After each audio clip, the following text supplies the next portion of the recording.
Gedung Sumpah Pemuda terletak di Jalan Keramat Raya nomor 106.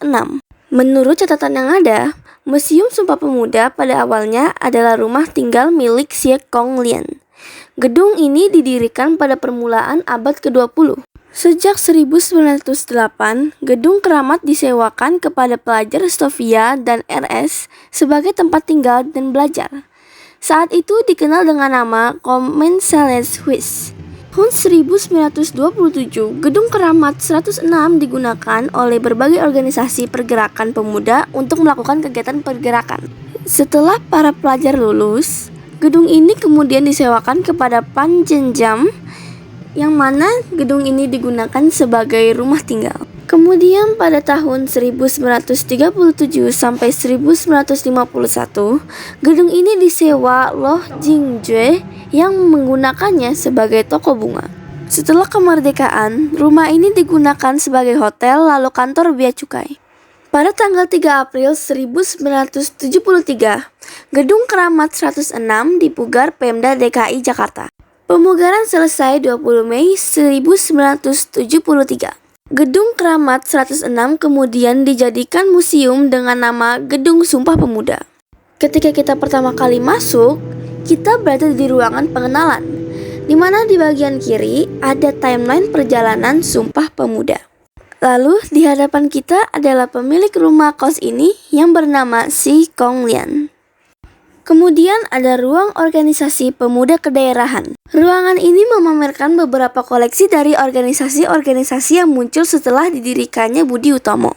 Di antara organisasi-organisasi pemuda tersebut seperti organisasi Jong Java, Jong Sumatera Bon, Jong Islam Meten Bon, Perkumpulan Pemuda Kaum Betawi, dan Pemuda Indonesia. Di ruangan ini juga dipamerkan beberapa vandel-vandel dari organisasi pemuda tersebut.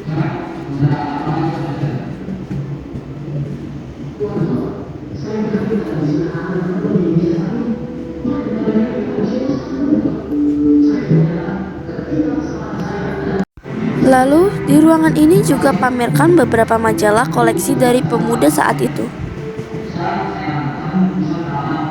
Selanjutnya, ruangan pemuda bergerak. Di ruangan ini menjelaskan tentang Kongres Pemuda pertama. Di ruangan ini ada diorama yang menggambarkan para pemuda dahulu. Mereka berdiskusi dan belajar di sini karena rumah ini dahulu adalah sebuah rumah kos, rumah yang disewakan pemiliknya ketika para pemuda tinggal di sini. Di ruangan ini juga ada undangan Kongres Pemuda pertama. Di ruangan selanjutnya menjelaskan tentang Kongres Pemuda kedua dan juga kali pertamanya Indonesia Raya diperdengarkan oleh W.R. Supratman menggunakan biolanya.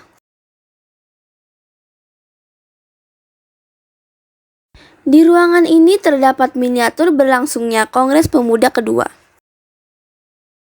Di ruangan ini juga terdapat proyektor yang menayangkan reka adegan Kongres Pemuda kedua.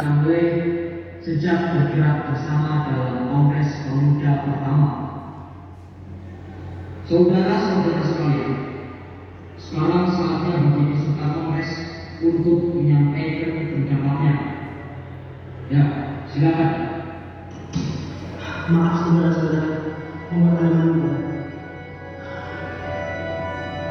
Polisi kolonial Belanda itu menghambat perjalanan saya.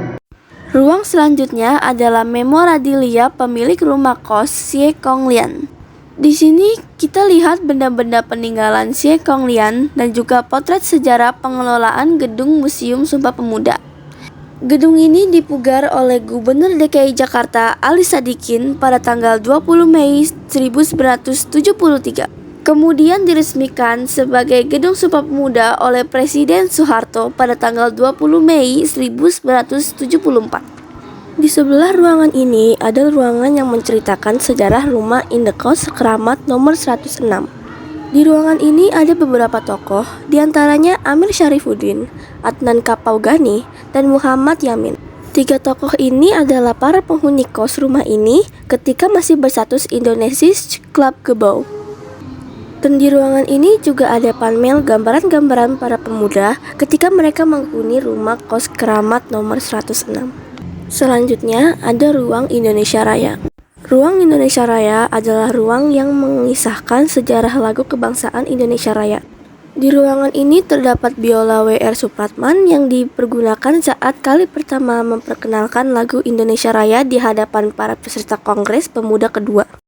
Di ruangan ini juga terdapat relief, lirik, dan partitur lagu Indonesia Raya.